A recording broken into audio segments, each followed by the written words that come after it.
Moskvada oppozisiya aktivistleri Pussy Riot Punk toparının tutuklukdaky agzasy Nadezhda Tolokonnikowanyň goldawyna federal temi beriş gullugynyň öňünde plakatlary ýerleşdirdiler.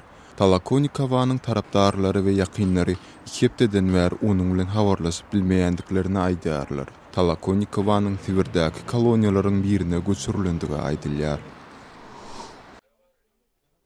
Qazaqstanda 7 aktivist özlerinin ýygnanan öýünüň alınmagyna garşy aşyk elan etdi. Almatyda öý iýeleriniň assosiasiýasynyň agzalary uly ipoteka göterimlerine we banklaryň jaýlary illerinden almagyna garşy protest edip aşlyk çekýärler.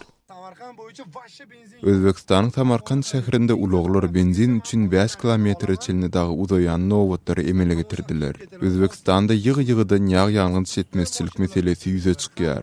Emma soňky hepdelerde ýagdaý hasda yaramazlaşdy.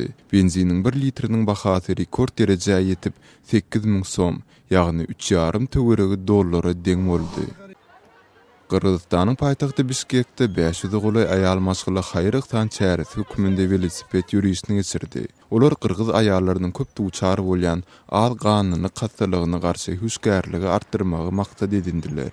Bu ýürüş Kırgızstanyň baş musulman ruhanasynyň idarasynyň aýallar komiteti tarapyndan ornaldy.